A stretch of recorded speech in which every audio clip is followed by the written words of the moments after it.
Student protesters are holding their first talks with 5 representatives from each side. The SAR Chief Secretary Carrie Lam is leading the government delegation. After listening to statements by Student Representative Alex Chow, Lam stressed that the SAR government respects the students' right to express their opinion, but called them to do it in a reasonable and calm way. Lam said that the students should understand Hong Kong's role as a special administrative region and respect the rule of law. Lingnan University President Chung Ko-hon is chairing the talks, which started at 6 p.m. local time and are expected to last about 2 hours. While the talks are still underway, probably wrap up in a short while, let's take you live to the venue where the talk is being held. Well, this is the first meeting between the two sides since the protest began late last month. And this is Carrie Lam making a statement from the Hong Kong government.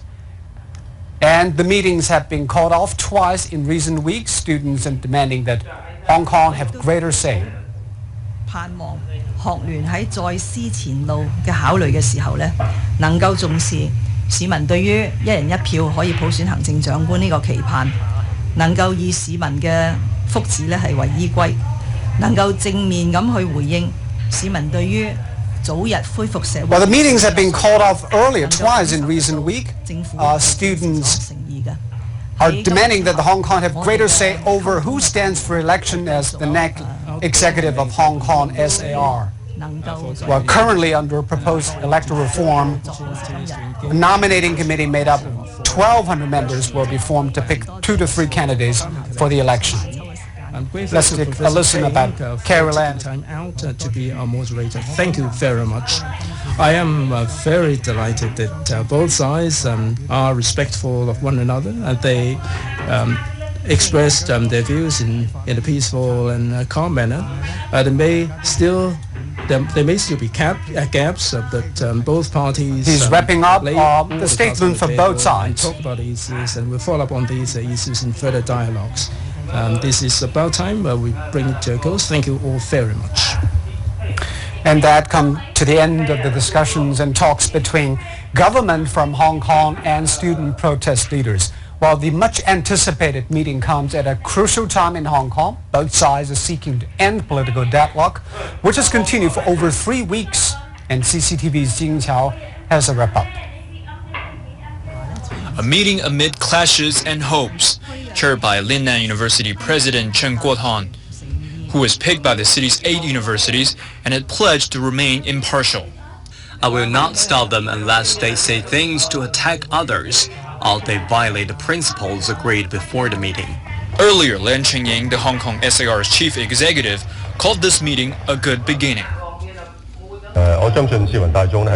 I believe the general public welcomes dialogue between the government and representatives of the Hong Kong Federation of Students and hopes that the government can talk to people from other fields in the future.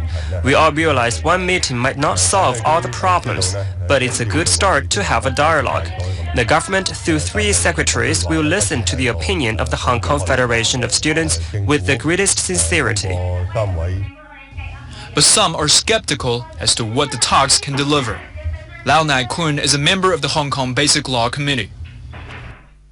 Now they step backward a little bit and ask the SAR government to prepare an additional report for the MPCSC with the view that the MPCSC would revise its decision.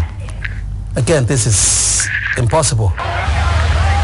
The stakes are high for these talks, and tension has increased over the past few days after police tried to ease traffic congestion in certain areas by removing protesters' erected barricades.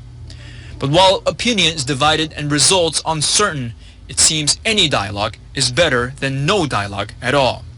Jing Qiao, CCTV. Those who want to break from the fast pace of modern life. A Buddhist temple in Nanjing, eastern China's Jiangsu province, has come up with a 4-day program. But that program allows participants to live the life of a monk. 50 people selected from more than 3,500 applications will spend 4 days just as real monks do.